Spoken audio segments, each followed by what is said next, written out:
All right, this is going to be the live for day 141.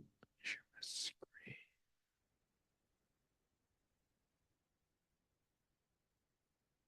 screen. Today we got a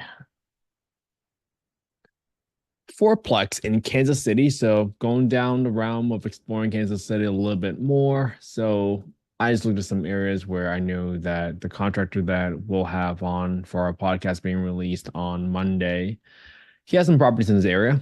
And I decided to like, okay, let me just underwrite some deals here. Let's see how they look. Found this property, $330,000.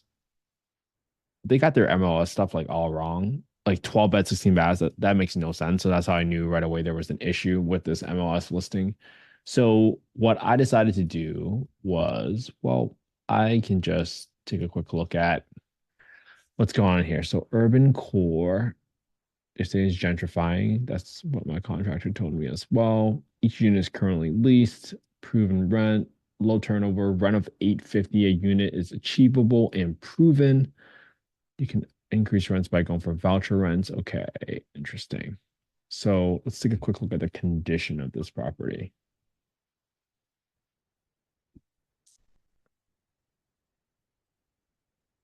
Carpet looks okay. Kitchen looks okay. Something's wrong with this wall. There's like cracks all over it. I just got to repaint the place. I would probably replace the tile so that it looks above average.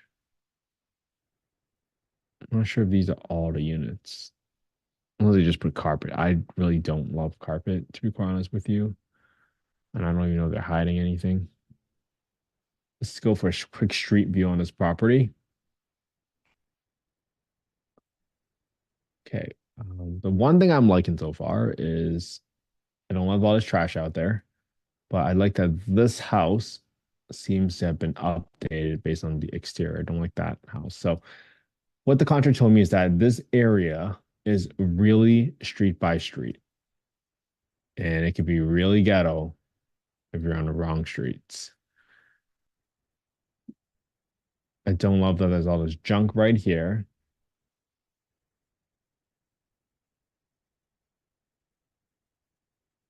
This looks like it's being renovated. So the homes near it appear to be in renovations at least. So that's a good sign at the very minimum.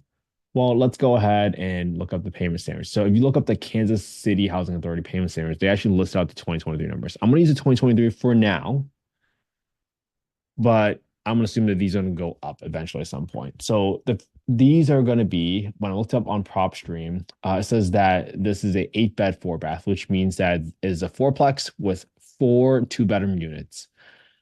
Looks like there is a loan in place for 3.7%. So that's good to know for 132 grand. That's going to be good to know as we consider our scenarios later. All right. Now, we're also going to get our market rents. So we're going to go to affordablehousing.com, market rent estimate, plug in the address, plug in the bedroom count, and you will see that for 23 units within a 0.58 mile radius, the average rent is 938. So that makes me feel pretty good. I can get at least 950 in rent for each unit, assuming I'm renovating everything, right? So let me plug in these numbers: 1316, 1128, 981, 1128, 981. So this way you guys know exactly what I was researching. And I'm also going to have the Housing Kansas City Housing Authority payment standard and FMR. I'm gonna write all these numbers down. All utilities paid, all these ones down, zero. So this is gonna be 973. Just writing down all these numbers. 973, 85, 102. Oops, 1104. 02, 1280, 1164, 1530, 1683, excuse me, 1683, 1530. A 4 bed is 1964, 1777. A 5 bed is 2043.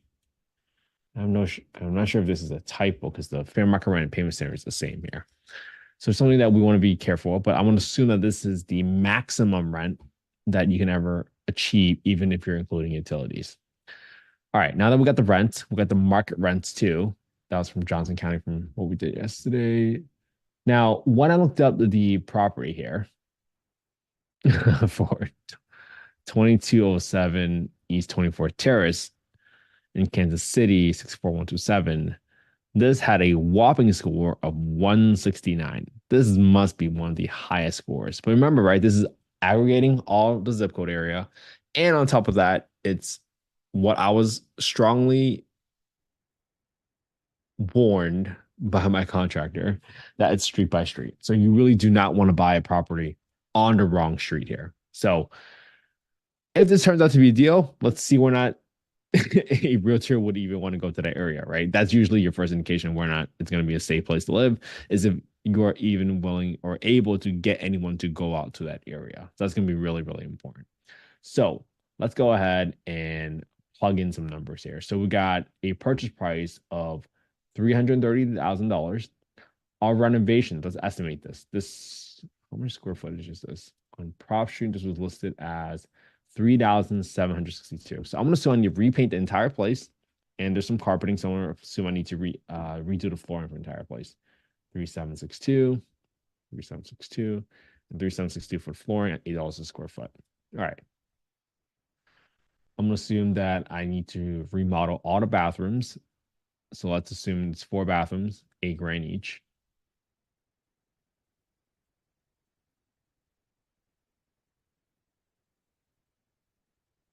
And then the kitchen just to be above average at $10,000, 10,500. It's 4 kitchens.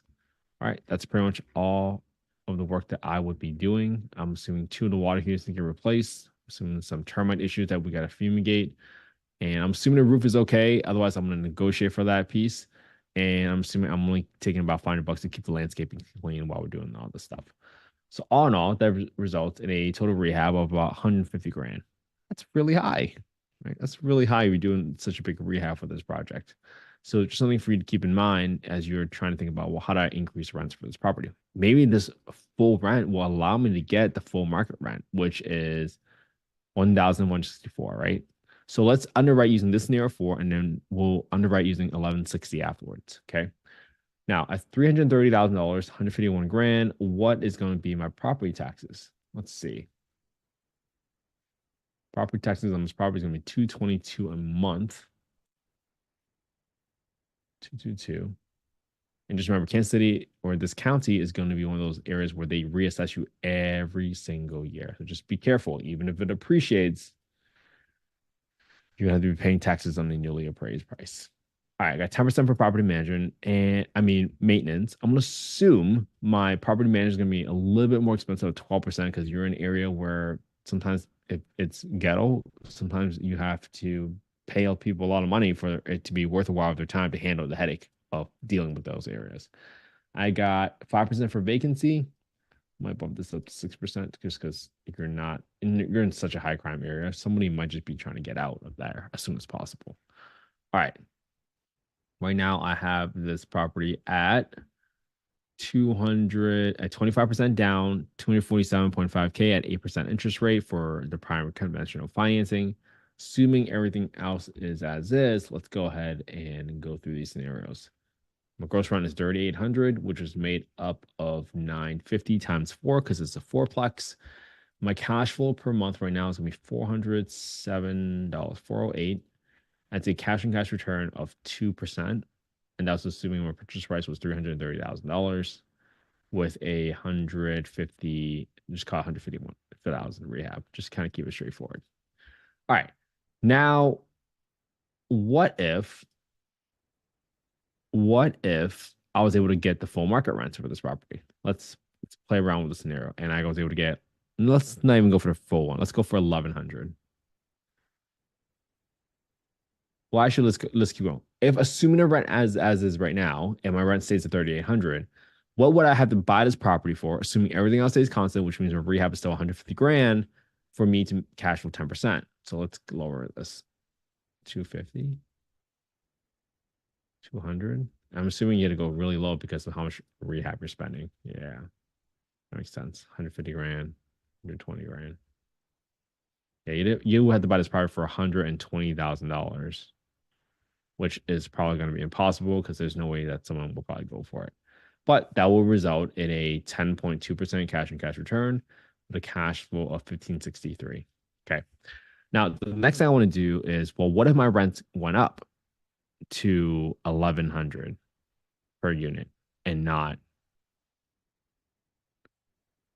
950? Well, you get 1100. Now all of a sudden you might be willing to pay 180. Yeah, 180. Now all of a sudden you're able to pay 180. Whoops, 180. My rehab is still 150. Okay, everything else is still the same. But my rent here now is gonna be 4,400. Okay, good to know. And I would cash flow fit 1665, and this would be a 10% cash and cash return. All right, let's mess around with this. Let's say I'm not gonna mess around with the interest rate. I am going to say, well, what if I got a better bid from somebody and they were like, oh no, you are overestimating your rehab. This is probably going to be closer to like 100 grand job or something like that. Let's divide that. Let's subtract 50 grand from it. And I'm doing this manually because I'm going to assume that I overestimated. So this is only 100 grand job. If this was only 100 grand job and my rent, let's say I'm going to go down to $1,000, just to be a little bit more conservative here, and $4,000 rent,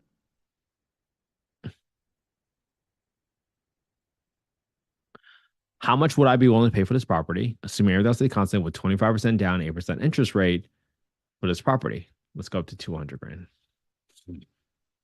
All right. So I would still be willing to pay $200,000 for this property because this would still get me a 9.7% cash and cash return for 1266 a month cash flow. But my rehab now is closer to 100 grand, right? So slightly different. Rehab lowered, rent lowered a little bit, and then I'm willing to pay 200 grand. So again, I'm just messing with the terms to see what would make this a deal for myself. What I've subtracted by another 25 grand. So minus 75,000. So that was essentially taking the original rehab divided by two. And now I'm willing to pay 225. Right. So this is why it's important to have a great contractor on your team, because if they take a look at this and they say, oh yeah, I can do this for this amount of dollars, right? Now all of a sudden you know exactly what you're able to offer in terms of price if you have a confidence that you're able to execute on that deal in a relatively short amount of time. So you just went from one, if the rehab went from 150 to 75, now all of a sudden you want to pay 225. Still well below the purchase price, but that's okay. Now, what if we're trying to do a creative deal, which means it's a creative finance deal? So we say, hey, if I take over your existing loan subject to existing financing, see that there's a commercial loan here that was loaned out for 132 grand at 3.7% interest rate. Well, at 132 grand, I'll put this one in here, at 3.7% interest rate, this was taken out on 8/5/2019. 8/5/2019. Well, now if I'm trying to ask the seller, like, hey, I will give you the price that you're looking for at $330,000, 330,000. So I will need the seller, assuming I'm giving 20% down, equals asking price, subtract the down payment, and subtract the sub two loan balance. I will need the seller to finance 115 grand. What interest rate will I need from the seller for the equity portion in order to get 10% return? Let's lower this interest rate from 8% to 5, to 4, to 2. There you go. 1.5. All right. 1. There you go. So I say, hey, I can give you the $330,000 if you're willing to finance the deal to me at 1% interest rate for your principal balance. So this would be a sub two loan. Down payment is still 25%. The sub two loan is 3.7%. And the remaining balance is at 1%. Seller finance interest rate. And how much interest will they make if it's assuming a 10-year balloon? That would be another 9,800, 9,800. And I sell a balloon of 80 grand in 10 years, assuming it's a 10-year balloon. So this set of terms, whoops, I'm starting a new scenario because that was an old scenario. So assuming my rehab is 75 grand, right? That's the same from the last time, but I'm willing to pay 330 grand for the property. My rent is still $4,000. This still allows me to cash flow 1388 a month, which is a 10% cash and cash return. So this set of terms also work for me. I can pay them $105,000 more than the prior scenario because I'm taking over the existing loan sub two and having the seller finance their equity portion to be at 1% interest rate for the balance. Well, what if I want to give a lower down payment? What else can I offer to keep the 10%? Well, what if the seller wants more down payment? So let them go 30%, but I zeroed out my interest rate. That still works. I can give 30%. My interest rate is still 3.7 for the sub two loan, but now my seller finance mortgage is 0%, zero, 75 grand. So I'm still doing that the same. And at $4,000, still my underwriting assumption because I'm doing a big rehab on this. This scenario, I will cash with 1485, and that's still a 9.8% cash and cash return. So I can get up to 30% down in exchange for the seller financing his equity portion of 100 grand, almost 99,000 to be exact, at 0% interest rate, which is principal only payments, right? That set of terms also work. Okay, let's do one more scenario. What if I want to be a much lower entry on this part? Let's say it's the 15% down. How much interest can I afford to pay the seller? 2, 3, 3.5. All right, there you go. That's still 9.8%. So I might be willing to give a 15% down, take over the sub two loan, existing loan subject to, and my 0% interest rate still works. I mean, not 0%, 3.5% now is the interest rate on the seller finance piece. And you can show the seller, hey, if you loan this to me at 3.5%, I can give you a lower down payment, but I'll give you a higher interest rate. Well, in that scenario, how much would they make in loans? They would make 46.5K, 46,500 in 10 years on just interest for that payment. So it's all about how you present it to the seller. And in this scenario, if that's what matters to you, and let's say you might have a break even point or a cutoff rate, like, hey, for a fourplex, I want to cash flow at least $1,000 a month. Otherwise, it might not be worth my time. And I want to make at least 10% cash and cash return. Well, you might want a higher cash and cash return because you might be in an area where it might be gentrifying, but you can't bet on appreciation. You don't really know if it's going to continue growing. You really don't know. Honestly, that's the truth. So you might demand a higher cash and cash return than just 10%. Again, this is not investment advice. I'm not soliciting any investments. I'm simply showing you guys the work that I'm doing every single day. In order for you to get practice and determine what a deal looks like, you have to know what your cash and cash return criteria is. And that allows you to play with the scenarios that ultimately determine what set of terms that you would be amenable to make it a deal, quote unquote, for you or maybe even your partners. Obviously, that starts with first getting the right inputs, which means that you got to get really good at underwriting the rents and knowing where the rents are pulled from and knowing the difference between the payment standards, the fair market rents, and however your housing authority defines that for each of your city or your county, whatever jurisdiction that you want to invest in. Then you figure out, okay, well, conventionally, if I just go get a DSCR loan, which stands for debt service coverage ratio loan, which means that you're relying on the income from the property to qualify for the loan, what are you willing to pay for that property, assuming you have a 25% down, 8% interest rate loan product? Well, as you think about creative finance scenarios, and all of a sudden you might be thinking about, well, what if I take over the existing loan subject to? Will the seller finance the equity portion to me at 0%, 1%, or 3.5%? It's all about how you present to it, right? If you're able to show the seller, like, hey, this is what you net in terms of interest payments over the first 5 years, they might see, like, okay, well, I don't think this area is going to appreciate anymore, But you're telling me if I finance it to you for 10 years, I'm gonna make another $47,000 on this deal? They might go for it. They might not. But it's all about how you present to it and whether or not those circumstances fit what the seller is looking for. So hopefully this was helpful, everybody. I can't wait to release the podcast I got with the GC. Again, my whole goal with our affordable housing and real estate investing podcast is to create a collaborative community where we are sharing the resources with one another.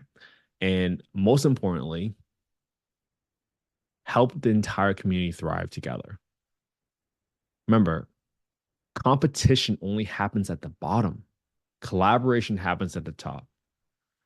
People only hate upwards. They never, people way more successful than you, they'll never hate on you because they know what level of effort it takes to be successful, the level of discipline, the level of consistency. People only hate upwards.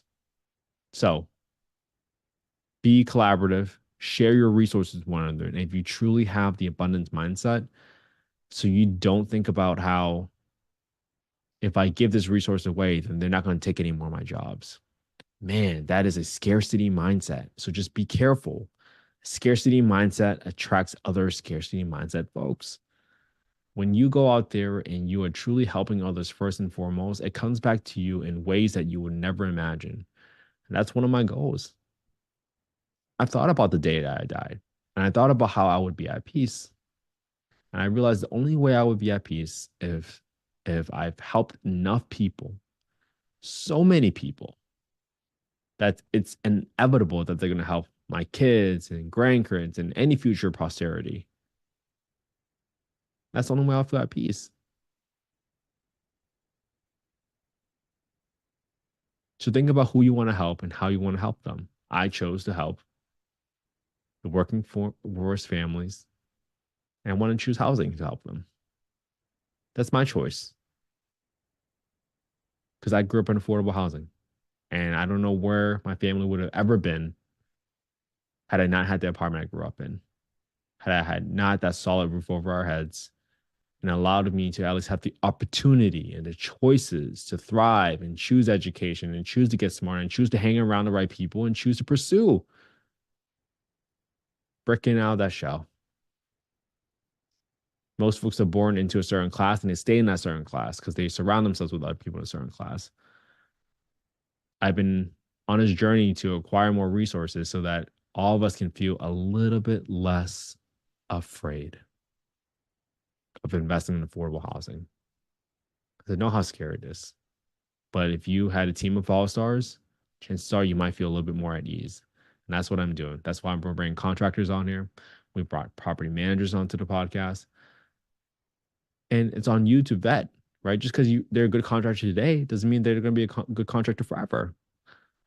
So as you get more and more experience working on rehabs with contractors, third parties, subcontractors, doesn't matter what it is, you start picking up things. But you will never start picking up things that you never get started. So there's two primary emotions when people get started with new things. One is they get scared, and they get scared because they don't know what to do. Or they experience anxiety. They experience anxiety because they have so many options and they don't know which one to choose. So if you decide that housing is how you want to help people, now you'll be a little bit less scared, right? Because now you know what to pick. And then hopefully this helps you become a little bit less anxious because you understand what choices you can make now. I truly believe that in order for you to become an investor, and this is not investment advice again, full disclosure, I'm not soliciting any investments, but you're probably going to have to learn how to spot a deal. You probably need to learn how to analyze a deal. Because what if a deal came across your table and slapped you across the face? Would you know that it's a deal? I'm not quite sure unless you actually get your reps in. So all it takes is 18 minutes a day. If you do it just 18 minutes each day, stay consistent with me. Analyze the same deals I'm analyzing today. Copy my homework. It's the easiest way to decide what your next step is. If you just decide like, oh, I know homework is due tomorrow and I need to hand it in. So I just got to copy it from somebody. That's one way you can go about it. But if you just look at my video from today, pick one part where I explain something that you think you could explain better, Do it. That's it. Just get 1% better every single day. The point of me doing this every day is so that you can underwrite better than I do. That is the whole point of making the next generation more successful.